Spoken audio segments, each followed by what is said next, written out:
Bonsoir tout le monde. Alors deuxième volet de la deuxième partie de l'immigration, de Profit quelle immigration. Alors je vais reprendre aux années 70. Pourquoi? Parce qu'en fait, il y a des jeunes qui regardent mes vidéos et qui ne comprendraient pas. Ils se diraient, mais s'ils ont moins de 30 ans ou 35 ans, ils risquent de pas comprendre. Ils vont se dire, mais de quoi il parle? Est-ce qu'il a des preuves de ce qu'il affirme? D'accord? Et puis il y a aussi les trolls qui sont de mauvaise foi et qui vont essayer de me dire le contraire dans les commentaires. Donc on va repartir des années 70. Dans les années 70, il y avait un magazine qui s'appelait 50 millions de consommateurs, même jusqu'à dans les années 80, c'est-à-dire qu'il y avait 50 millions de Français de souche. Alors, 50 millions de Français de souche, peut-être pas, il y en avait peut-être, je sais pas moi, 92% de ces Français, sur ces 50 millions de consommateurs, étaient des Français de souche. Moi, c'est une époque que j'ai connue, je vous le confirme, d'accord? Je l'ai vécu ça. Et s'il y a des vieux qui regardent mes vidéos, confirmez dans les commentaires et confirmez ce que je dis. Donc, avant, il y avait majoritairement des Français, quand il y avait 50 millions de consommateurs, de Français en fait, à l'époque. Encore dans les années, je dirais que les Français ont commencé à se faire remplacer très sérieusement vers la fin des années. Ça a été très vite, hein. Très vite. Hein. Il a fallu 20 ans pour que ça commence à s'inverser. Et vers 89, 88, déjà, les extra-européens commençaient déjà à concurrencer sérieusement les Français dans les naissances. Et puis après, aujourd'hui, on voit la catastrophe que ça a donné, quoi, en fait. Hein. La catastrophe. Et donc, à l'époque, pourquoi il faut que je vous en parle? Parce que sinon, vous n'allez pas comprendre. Moi, j'ai vécu cette époque. Donc, j'ai fréquenté les hôpitaux à cette époque, j'ai fréquenté j'ai eu affaire au PTT, donc la Poste, hein, c'était la Poste à l'époque, à la SNCF, aux banques, à tout ce que vous voulez, et au corps médical, c'est-à-dire au système hospitalier, l'appareil médical français, hospitalier. Et donc, à l'époque, tout se passait bien. Il y avait quelques problèmes, mais dans l'ensemble, d'une façon générale, d'une façon globale, c'est-à-dire à 90%, tout allait bien en fait. J'ai connu les hôpitaux, on faisait tout au plus, vraiment, mais vraiment tout au plus. Hein. D'ailleurs, je vous en rajoute, alors ça a dû arriver à des gens, mais moi, la plupart du temps, quand j'étais à l'hôpital, pour l'appendicite, ou une fois pour une intoxication alimentaire et tout, j'étais pris en fait sur le champ. J'ai été pris direct sur le champ. Direct. Je crois que c'était Sainte-Camille, à Brie-sur-Marne, une fois, pour l'appendicite, parce que j'habitais au Perreux à l'époque, au Perreux-sur-Marne, et enfin partout où j'ai été, en fait, tout allait bien, il n'y avait aucun souci. J'avais mon médecin traitant, il m'arrivait des fois d'attendre 1h30 dans la salle d'attente. Mais quand je prenais rendez-vous à mon médecin, il n'y avait pas de souci, je l'avais. Hein. J'attendais pas ça 3 semaines, ou même il peut pas me prendre parce qu'il est saturé ou j'en sais rien. Enfin, tous les problèmes qu'on rencontre aujourd'hui. Il n'y avait pas tout ça aujourd'hui. C'était des Français qui majoritairement ramassaient les poubelles. On avait des blonds yeux bleus qui ramassaient les poubelles à l'époque. C'était très courant. On avait des maçons français, on avait des artisans français, on avait des Français à tous les stades de la société, tous les pans, enfin tous les secteurs, il y avait des Français de souche, et tout se passait très bien, il n'y avait aucun problème, et on avait une France qui était magnifique en fait, qui était super. Moi je me rappelle avoir téléphoné plusieurs fois enfin plusieurs fois, c'est à peu près 4 fois, 2 fois parce que mes factures étaient, je comprenais pas une fois, il y avait des X à la EDF. Puis j'ai une dame qui m'avait dit non mais les X en fait des fois on vous prend plus mais on vous rembourse sur les points. Je leur ai fait j'espère que vous allez me rembourser, vous m'avez pris plus. Je fais non vous inquiétez pas, on va vous rembourser sur les prochaines factures et tout. Effectivement tout était nickel et tout, mais j'avais quelqu'un au téléphone, voilà, qui était aimable, courtois et qui m'expliquait tout. Pareil chez les PTT et pareil pour tous les services en fait. Et il y avait des Français qui faisaient tout en fait. Encore une fois je le répète, éboueurs, qui dans le BTP, dans les usines, mécaniciens et tout, et la France allait très bien, elle allait mieux qu'aujourd'hui. Elle allait mieux qu'aujourd'hui, la France, elle était mieux qu'aujourd'hui. Et peu à peu, j'ai commencé à voir des étrangers me sortir des inepties, me dire que heureusement que les étrangers étaient là, parce que sinon la France ne tournerait pas en fait. Ou alors, on n'aurait pas su bâtir toutes ces grandes tours, tous ces machins. Et moi qui fais partie du BTP, je dis, mais arrête, les conditions de travail, elles se sont vachement améliorées. Aujourd'hui, il n'y a plus besoin d'être vraiment artisan, d'avoir des compétences. En fait, n'importe qui peut venir, c'est de l'assemblage, en fait. Tu as un chef d'équipe, Chef d'équipe, il a un chef de chantier, après il y a l'architecte, et puis il y a le maître d'œuvre. Et je veux dire, c'est facile, une formation de 6 mois et tu fais l'affaire, parfaitement l'affaire. Je sais que moi je suis coffreur brancheur aussi et maçon traditionnel, je sais que le coffreur brancheur c'est vachement réglementé en fait. Avant l'heure c'est pas l'heure, après l'heure c'est plus l'heure. Tu commences à 8 heures, tu as 1 heure de coupure, entre midi et 1 heure, et à 16 heures, il faut que tout le monde arrête en fait. Si jamais quelqu'un se blesse à 16h02, le chef d'équipe il est mort en fait.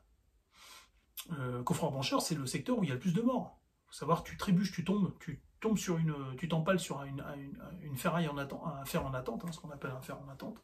C'est là où on va venir reprendre les manches dessus, avec des grands moules qui ressemblent à des moules à gaufres. C'est un secteur qui est hyper réglementé, pareil pour les éboueurs.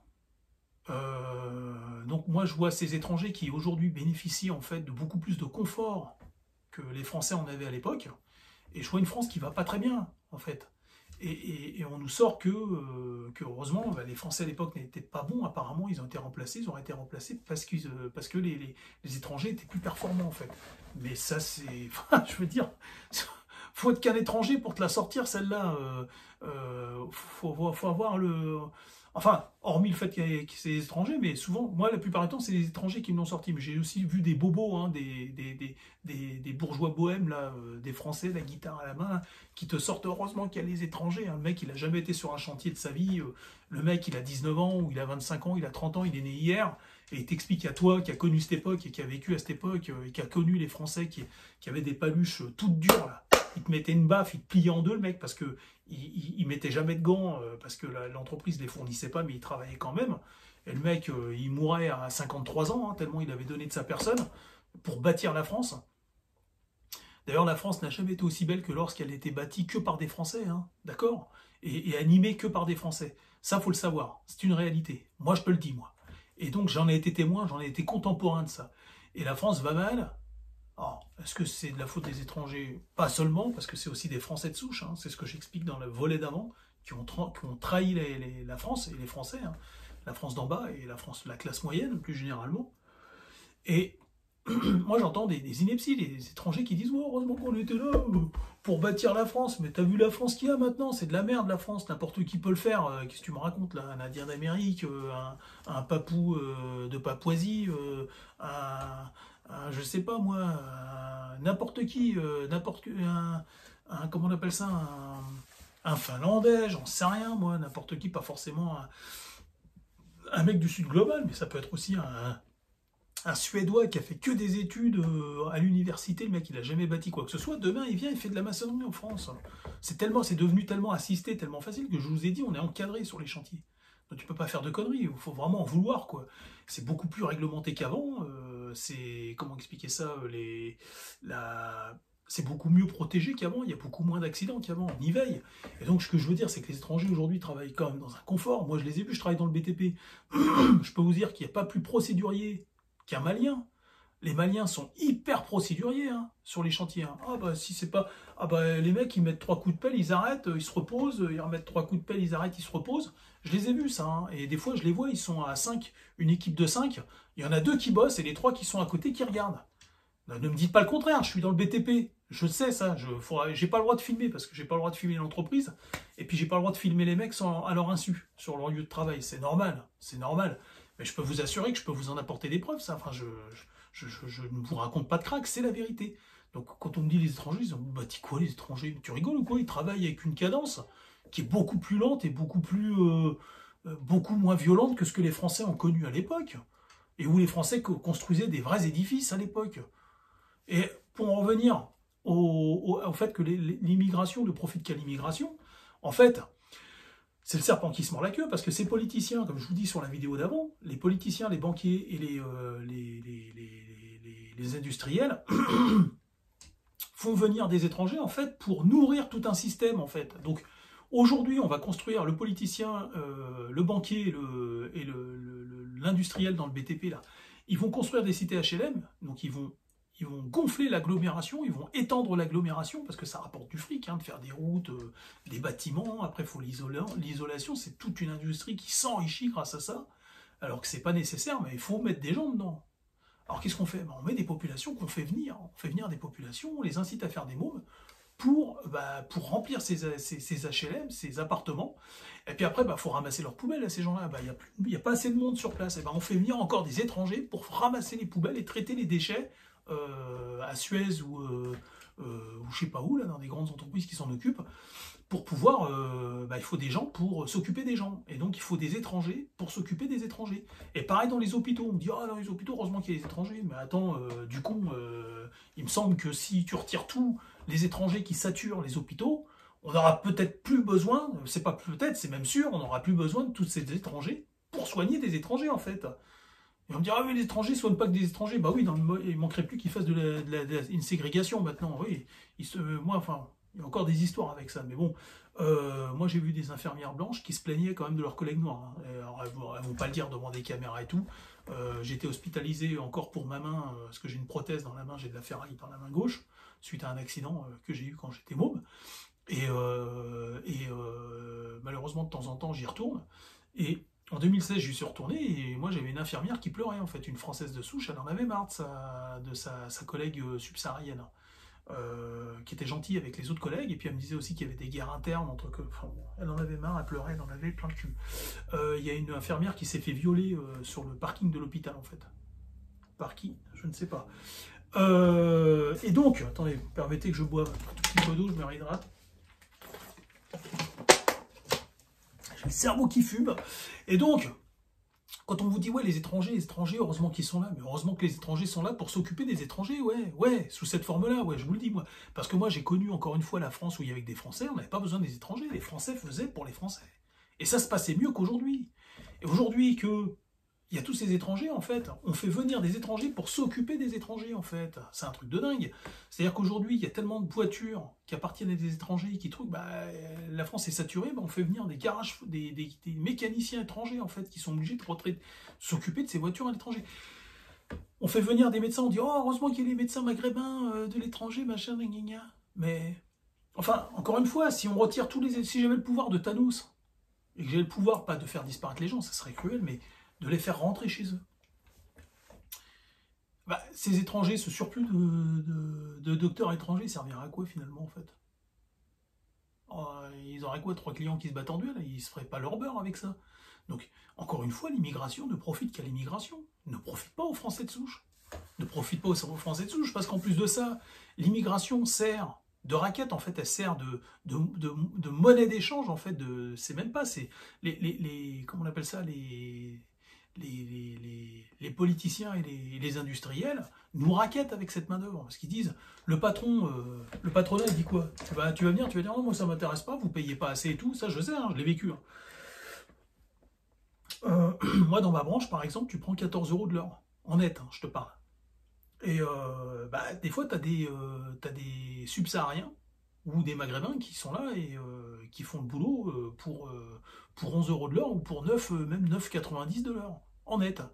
Toi, tu dis, mais attends, tu dévalues la profession en faisant ça, mon ami. Et tu as même des maghrébins qui sont pas d'accord. Hein. Tu as des maghrébins, que j'ai connus des maghrébins, ils se laissent pas faire. C'est-à-dire, ils disent, non, moi, je prends pas 9 € de 50 de l'heure. Ils ont raison. Ils ont raison. Ces gens-là, moi, je les encourage.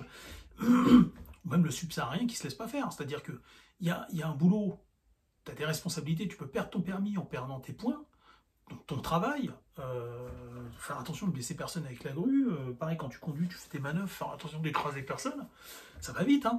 Et donc tu dois être payé en conséquence, c'est une responsabilité tout ça, puis il faut avoir la dextérité avec la grue et tout, enfin c'est pas n'importe qui peut le faire, enfin n'importe qui peut le faire, mais il faut de l'expérience, il faut avoir pratiqué pendant un certain moment, après, pour être valable sur le terrain, tu peux pas dire, ah, attendez, je m'entraîne un petit peu, j'ai pas encore la dextérité, le chef de chantier, il a pas le temps, hein, c'était nul, il te vire, hein, il te dégage. Hein. Donc, on a des gens comme ça qui dévaluent le secteur du travail en prenant largement en dessous de ce qui est conventionné, en fait, de ce qui doit être pris. Et là, finalement, en fait, les patrons, ils nous raquettent avec ça, ils disent, ouais, si t'es pas d'accord, écoute, il y en a 10 derrière. Ah ouais, mais t'en auras pour ton argent, le mec il va te défoncer ton camion et puis il va se barrer, et tu le reverras plus. Ton camion il vaut 300 000 € le prix d'un pavillon, je te signale. Alors, tu veux quelqu'un de qualifié, de sérieux, qui fait attention et qui entretient le matériel, ou tu veux un Gus qui sort de je sais pas d'où? Et encore une fois, je termine la vidéo là-dessus, l'immigration ne profite qu'à l'immigration, c'est-à-dire que tout ce surplus de poubelles, on va demander à des immigrés en fait de le ramasser, ce surplus de poubelles en fait, il est généré par quoi en fait?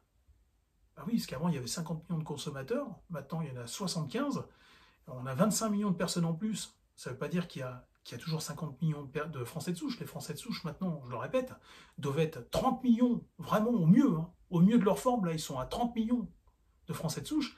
Et on a aujourd'hui 45 millions de personnes en France, on ne sait pas en fait. C'est des gens comme moi qui ont été croisés, c'est des gens qui sont carrément extra-européens, j'en sais rien, c'est des gens qui viennent des quatre coins du monde. Mais ces gens, en fait, l'étranger, en fait, l'immigration ne profite qu'à l'immigration. Voilà. Et les poubelles, tout cet excédent de poubelles qui est généré depuis 30 ans, ce sont des étrangers qui les produisent.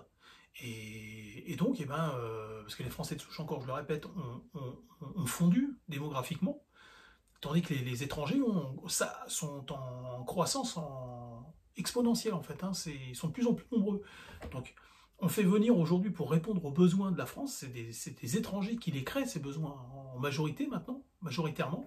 Et donc, eh ben, dans ces cités, il faut maintenant des étrangers pour ramasser leurs poubelles, pour juguler les poubelles, pour l'appareil judiciaire bientôt, il faudra bientôt, et ça a commencé, hein, ce cirque, des étrangers pour gérer les étrangers, c'est-à-dire qu'on embauche des étrangers dans les forces de l'ordre pour pouvoir juguler en fait des problèmes qui sont générés par les étrangers, des problèmes judiciaires, et donc pareil dans le corps hospitalier, pareil dans le BTP. Dans le BTP, c'est encore un autre vice, parce que dans le BTP, comme je vous l'ai expliqué dans l'autre vidéo, on fabrique en fait, c'est un problème, c'est un scandale ça, hein, sanitaire, écologique, humain. On agrandit les agglomérations en fait pour du fric, pour faire tourner des industries, et pour mettre des gens dedans, donc on se fout de leur religion, de leur couleur, de leur appartenance, quoi que ce soit. On veut qu'ils habitent dans ces trucs pour générer des impôts, des loyers, pour payer des loyers et tout, pour enrichir en fait des entreprises privées et des banquiers, et puis bah voilà, hein, c'est qui paye, c'est Billy à la fin, et puis à la fin t'entends des étrangers, le mec il arrive, le gros bourrin, il s'appelle par les Français, il vient, il te dit moi, heureusement qu'il y a heureusement que nous on est là pour bâtir la France, ah oui, parce que moi je suis un bon à rien, moi, heureusement que t'es là mon pote, hein. Heureusement que t'es là, hein. Mais d'ailleurs il faudra que tu viennes m'essuyer les fesses parce que je suis pas capable de le faire, tu peux le faire ça aussi ou pas? Excusez-moi, hein. C'est énervant. Écoutez, je vous dis à bientôt et je vous laisse méditer là-dessus. L'immigration ne sert qu'à l'immigration.